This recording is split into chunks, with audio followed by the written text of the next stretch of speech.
What up y'all, it's TYR, and today we're going to be talking about what a Kalosian Mewtwo variant might look like in Legends EA. Yes, listen, my idea is always realistic. It's just, I make them sound wacky at first. So this is actually a sequel to the Mewtwo video I made, explaining the potential for there actually being a Mewtwo in Legends EA. You're going to have to watch that video. It'll make a lot more sense that way, but I'll give you the easy summary, which is that there might have been a Mew clone in the ancient past. In this video, I want to get into the nitty-gritty about Game Freak's perspective on things like this and Mewtwo, okay? I got all the Game Freak secrets, I can tell it to y'all. And it starts like this. Game Freak will never make Mewtwo the way we imagine it to be. This is 99% fact, and I'm gonna give you the reason why, right? Let's picture the hypothetical situation where Mewtwo exists in this Legends EA game, and in the same way you had Giratina in the post-game of Legends Arceus, in the post-game of this Zyger game, there's actually some story where they reveal this ancient Mew clone from the Kalosian days 3,000 years ago that somehow survived, or someone evil like a Chorus type figure in Legends EA. They found a remnant of this Mew clone and they managed to bring life back to it, and its onslaught is what the post-game Volo Giratina situation is, which can work, right? And so they reveal that's Mewtwo, the crazier Mew clone. The name Mewtwo sounds incredible too, and then after you beat them all you can catch it. It's an official Pokemon of the Pokedex. Here's what happens from this point onward. Mewtwo sucks. It's a simple matter of psychology. It's the same as once you introduce Super Saiyan 2, Super Saiyan 1 sucks. No one cares for it anymore. The only thing Mewtwo has going for it is that it's the Mew clone. If you introduce a Mewtwo that's a better Mewtwo, Mewtwo from this game forward looks like it's not as cool, and Game Freak would never do that to one of its most popular Pokemon. This is the same reason Game Freak signed off on the idea of Mega Evolutions for Charizard, because they were cooking in their studio thinking of further evolutions for Charizard, but they didn't want to ruin Charizard by saying you're not the final product anymore. And so they made Mega X and Y, and that way Charizard remains cool. If you really want me to hit you viscerally, think of Magmar. That's what Mewtwo would become. Mewtwo would be the Magmortar, Mewtwo would look... That's the issue. And so, now that we've established that, there's two pathways to solve this conundrum, because the idea of introducing Mewtwo is still an incredible idea. And the first one is what I said in the title of this video, where it's not called Mewtwo, it's called Mewtwo, but with a twist. It would be classified in game as like a regional variant of Mewtwo, the same way as Vulpix has its Alolan form. But the fun part about this is that it's not just a regional variant, it's also 3,000 years behind. But it's tied to Kalos, so much that if you simplify the name, what we'll be referring to it as 10 years down the line is Mewtwo and Kalosian Mewtwo. Cantonian Mewtwo, a Mew clone made by Kanto scientists in the last 20 years. Kalosian Mewtwo, a mythical Mew clone made by Kalosian scientists thousands of years ago. And we already have regional variants separated by time anyway. We have Hisuian Basculin and Sneasel and all. And you see, this way, mentally, it doesn't make our Mewtwo feel like he's been left behind. You've just introduced an equivalent. And think of the name we've been given right now for the two Megastones, Mewtwo Knight X and Y. You can keep the names unchanged and just make it work for the original host they were made for, which would be the ancient Mew clone. So that's the gist of the idea. Okay, the other path was actually making Mewtwo work in a way Game Freak would approve of, but I suppose let's not focus on that in this video. Let's talk about this Kalosian Mewtwo. Well, if you bring it down to the basics, we've got a regional variant on our hands, so we have a cool project to work on here. We can make a proper difference from Mewtwo. So Mewtwo is a psychic type 680 BST, right? This thing doesn't have to be the same thing. This is like the core purpose of a regional variant, right? That there's something at its core different about it. It could be something small like with Golem. Instead of being grounded, it has electricity in Alola. Or it could be something massive like the Ninetales, which is just straight up an ice type now. But either way, Psychic Cantonian Mewtwo is not what the Kalosian Mewtwo would be. And this is when we can get into some super fun ideas. Like, imagine this. What if Kalosian Mewtwo was a dark type? No, not psychic dark, Pure Psychic, Pure Dark. You see, we don't know how these ancient Kalosian scientists made their Mew clone. If they found the same incomplete DNA as us, they could have completed it in a different way, or they might have completed it to make it better, and they decided the Dark type was better than the base Psychic type, and their true perfect clone to Mew succeeded as a pure Dark type. And this makes such a fun split between them. So it would be a pure Dark type with 680 BST, just to make them true regional variants. Because you know, Pokemon at the end of the day, they don't want to make things mad disorganized. It can be simplified down to that, even though they're separated by 3,000 years.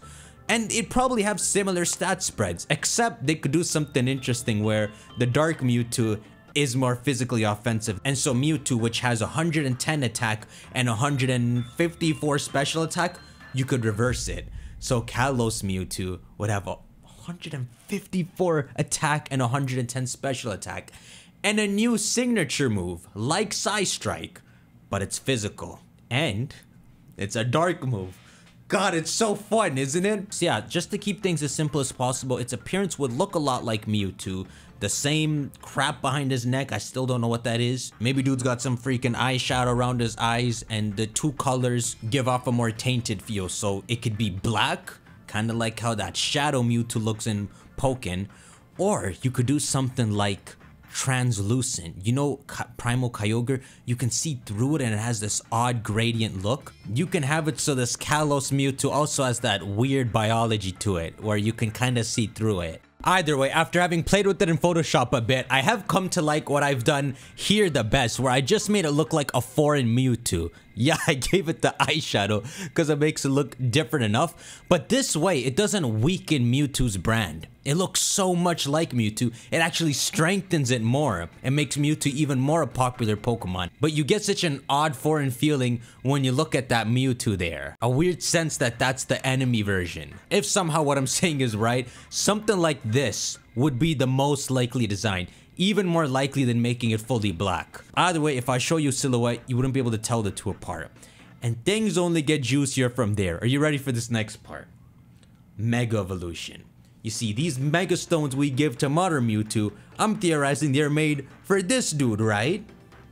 So this dude can Mega Evolve into both Mega Mewtwo X, Kalosian Mega Mewtwo X, and Kalosian Mega Mewtwo Y. And unlike our Mewtwo, where X is the unusual one, that it starts to pick up its fists, for this one, Y would be the unusual one. And it makes sense, right? The people who made this Mewtwo knew all of the potential of Mewtwo, so they made these Mega Stones to bring out two alternative paths. So Kalosian Y, what typing would you give it? You could say Dark Psychic, because we're bringing out that psychic power again. And it could counterpart Mega X's, which would be Dark Fighting. So you have Dark Psychic and Dark Fighting, which makes the Y form sound that much cooler even for our Mewtwo, that it's bringing out that much psychic potential, that it even turns the Kalos Mewtwo into a slight psychic type.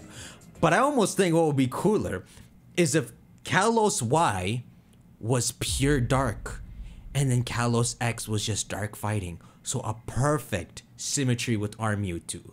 Dark Fighting is an insane typing. The only downside is it being 4 times weak to Fairy, but it is insanely offensive. And the final nail in the coffin, the juiciest bit about this, is something you won't expect: their abilities. See if you can follow my train of thought. So, when Kalos Mewtwo Mega Evolves into Y, it would get a new ability, and a really good one, called something like Insanity, where 1, it can't be put to sleep, 2, its special attack is boosted always, and 3, it takes damage every turn.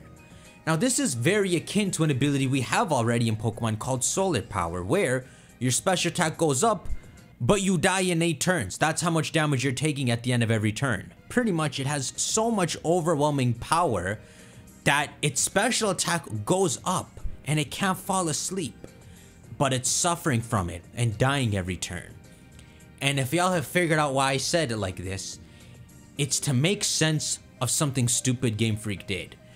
Because Mega Mewtwo Y, our Mewtwo's ability, is Insomnia.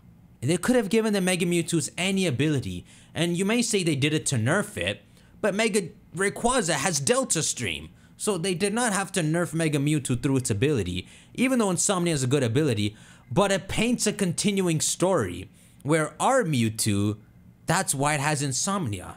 It's a mini version of that ability, where all it is suffering from that overwhelming psychic power. And so that's the game we're playing here. We can correct what Game Freak screwed up with the 2 Mega Mewtwo's by kind of telling a prequel story to why they have those abilities. So Mega-wise Insomnia, we can give a superior version that they had called Insanity.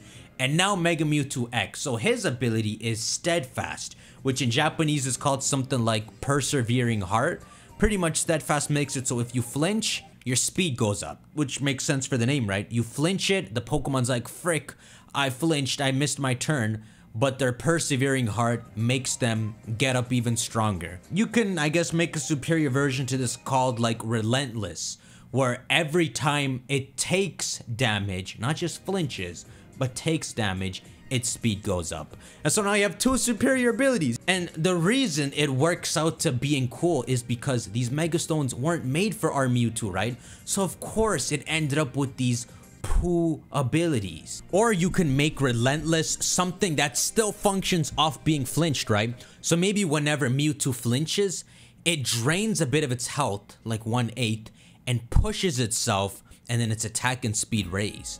So that makes both the Mewtwo's pushing themselves using their life force, which creates an interesting difference from our Mewtwo, right? So the dark type Mewtwo's are leaning into the evil and corruptious side of Mega Evolution, where it is taxing on you, using your life force up, while our Mewtwo isn't. So which one is actually better? It makes them both relevant in an interesting way.